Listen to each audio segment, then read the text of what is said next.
Well, greetings and welcome all to the channel. I'm going to do something briefly here that I've been meaning to do for quite some time.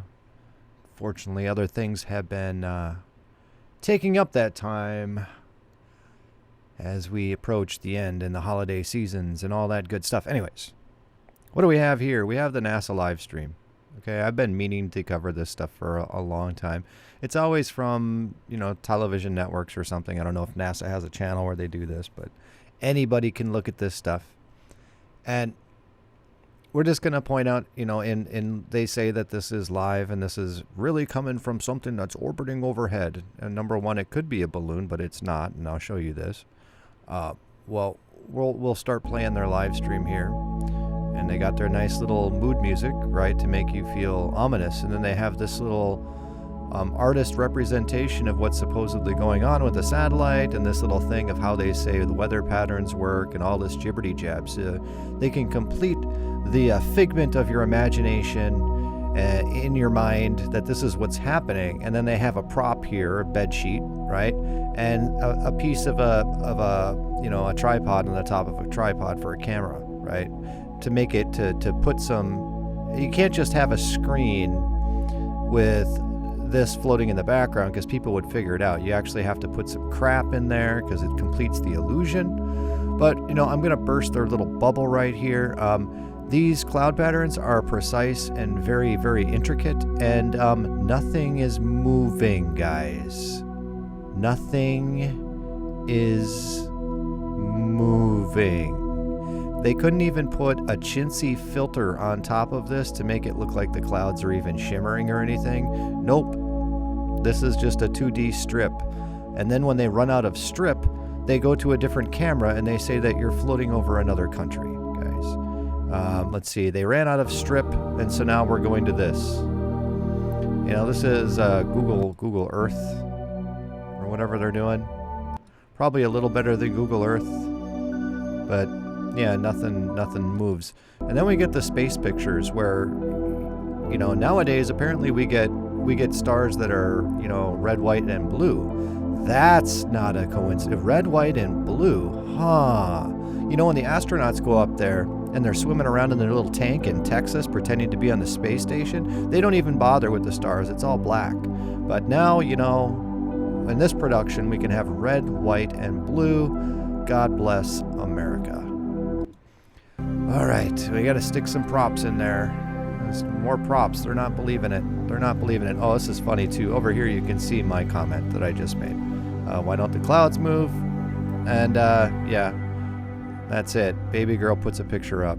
And, yeah, nobody really cares. Again, more very, very incredibly intricate clouds. This is a still photograph. Now, people who don't know how they take pictures like this in Google Earth and whatnot, they fly a plane over with a wide-angle lens. So you have big, huge, long strips of film, and then the plane will turn around and go back the other way. Or they'll use balloons, and then, they take it over to the Alphabet Corporation at Google Earth, and they patch them all together. And if they pick up something that you're not supposed to see, they black it out or blur it out. And that's what they do. This is definitely not coming from a flipping satellite. Orbiting hundreds of thousands of miles overhead in a weightless atmosphere. I mean, it doesn't look that high, number one, too. And again, we've got wispy clouds that are not moving. Oh, another bunch of clouds. Is this clouds or is this supposedly the ocean? Can't tell. Maybe I should look at this little computer graphic that says I'm going over land, even though the picture absolutely corresponds to water. But according to this here, their little figment of your imagination, we're going over Memphis, Tennessee, or Memphis somewhere. I don't know. There we are.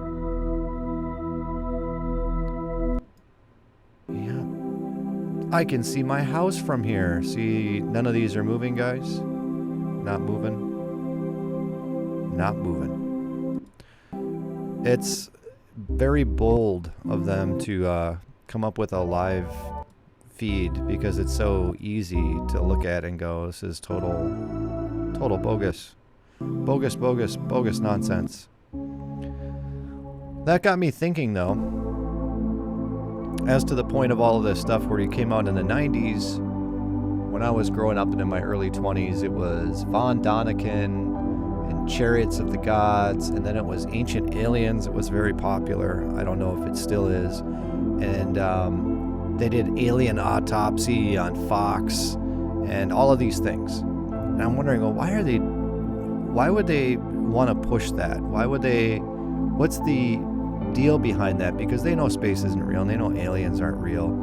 Is what did the people figure out that they had to try and put an alien spin on things and say that it's people from some other place, some other planet, some other universe, some other galaxy? What is it? Why did they have to push the alien thing so hard? And why, like, Ancient Aliens in particular, and those types of programs?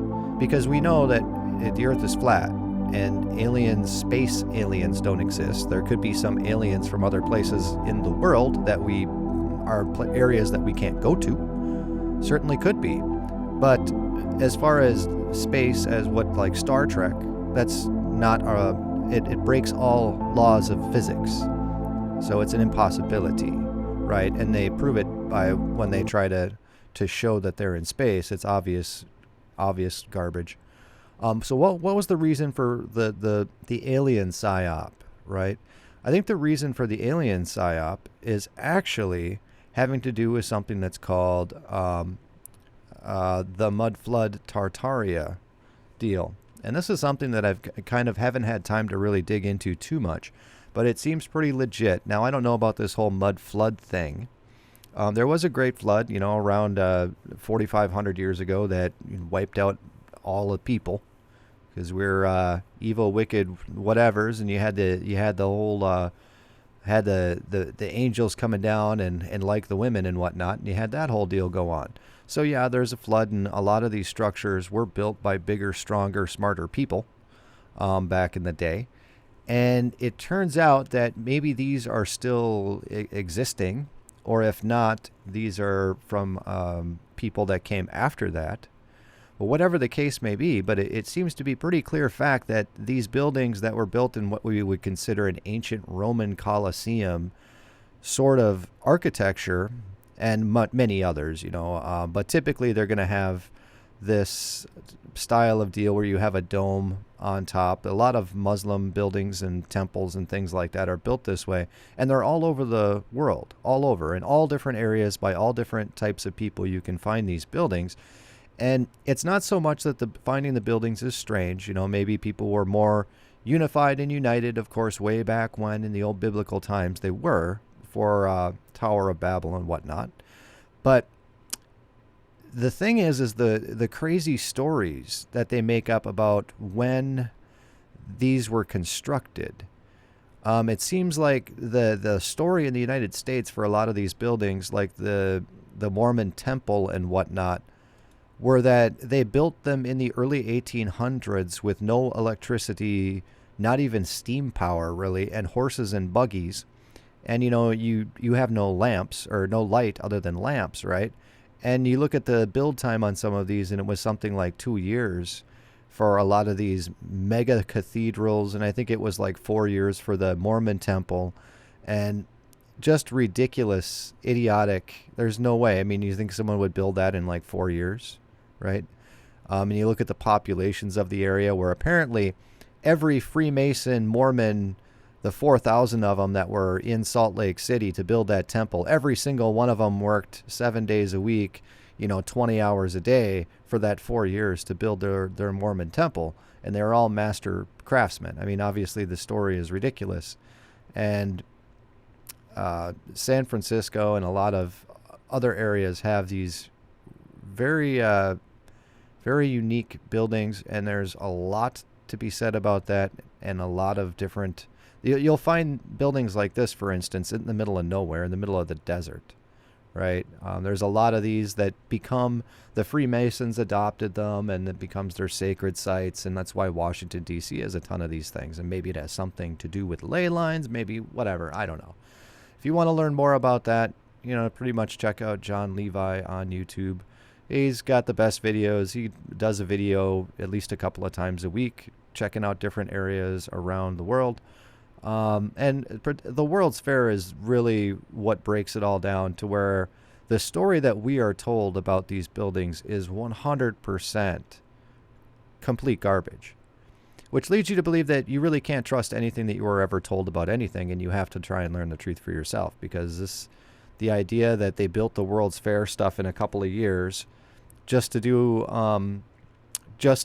this fair and then they're going to tear everything down is stupid. I mean, it's stupid.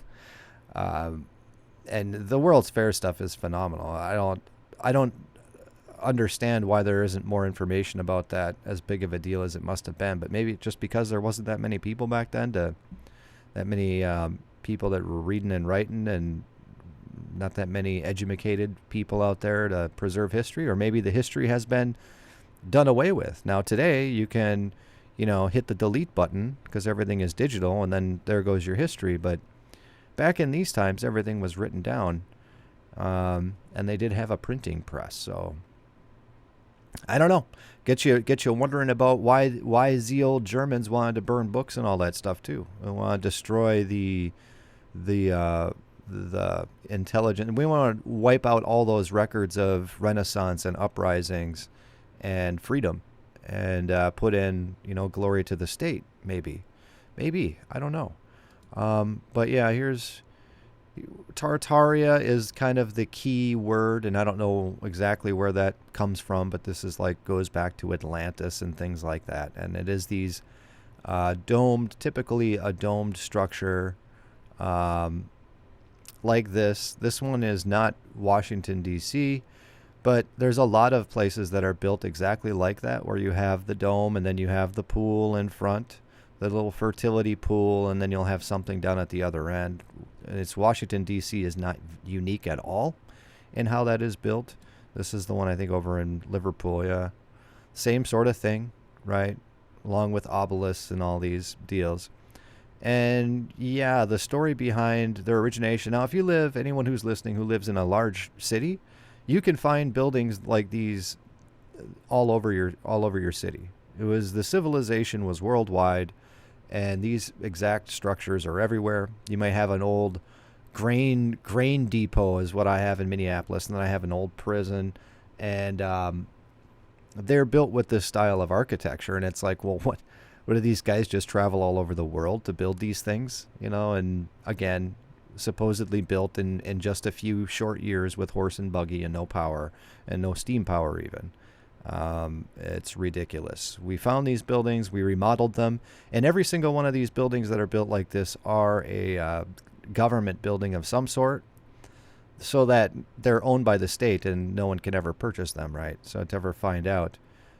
So you look up ancient aliens, I think that some of this is what may have spurred on the idea that we have to have an alien cover story for some of the buildings. And these are, they point out the ones in Ancient Aliens where you can explain how they exist. Like the pyramids don't have a very good explanation, but a lot of these other ones do. I mean, it's not that hard to carve a head out of stone. I mean, you can do that with the right tools. Not that big of a deal. But you have things like here, this one's a mud flood one, where it was actually completely buried in mud. And this probably goes back to the days of Noah there. And things like these. You can explain a lot of the ones that they feature on Ancient Aliens. But you can't explain things like runways and big pictures all over the desert and other areas, particularly runways. You got runways all over the place.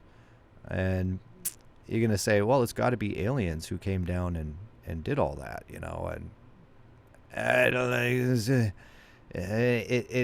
It ain't aliens of the sort from another planet. We have that to say, but yeah, the old rocks that are sort of melted into place. There is a lot to it. And what does that have to do with space? Well, I think a big part of that reason is to say that the last bastion that people have to explore, everything has already been figured out. We live on a giant ball, and every square inch has been mapped, And that's all there is to that. You can't go south too far because it's so bitterly cold. The only thing they have is penguins and polar bears. You can't go there. You wouldn't want to go there. It's silly. That's just dumb to want to go there. And you can't go to the North Pole because it's, you know, protected by everything. You're going to deplete the ozone. Apparently the ozone is depleted in the North Pole. And it's like, well, let's go there and check it out. Oh, no, you can't do that. We have treaties in place. You can't go check out the ozone layer. Okay, so the other these places that you're barred from going, so then the only bastion there is space. And obviously nobody can do that. No regular person can do that. But the best you can do is launch a rocket. And if you do it all up to code, they'll never let you launch one. If you go up too high, they're like, nah. It's gonna interfere with flight traffic or satellites or something. Right? You all got to do it incognito, and then people don't believe that you did it. And that's what it is.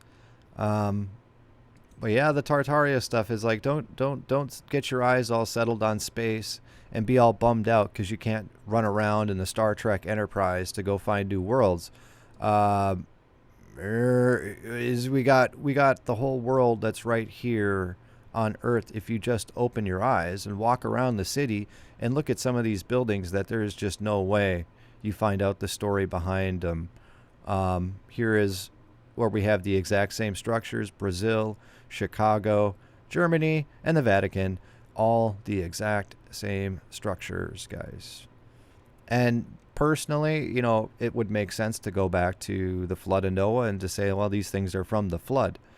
And that's where you get the mud flood thing. But it's like, man, these buildings, how, after being buried underwater for a year and then being dug out, could they still be in such decent shape so many thousands of years later? I mean, it's not inconceivable.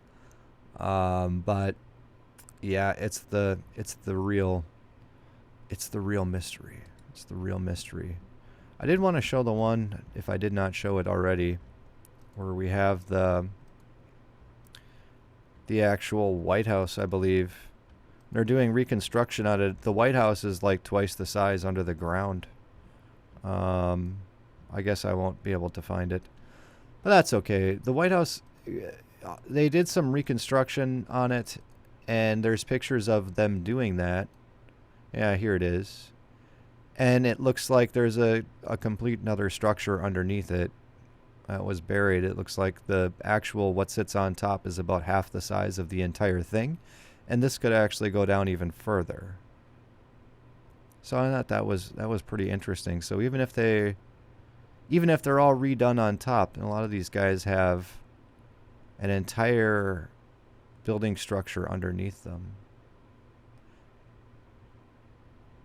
So I thought that was interesting. And don't be fooled by NASA Live. It's a bunch of crap. And with that, guys, we're going to be out of here.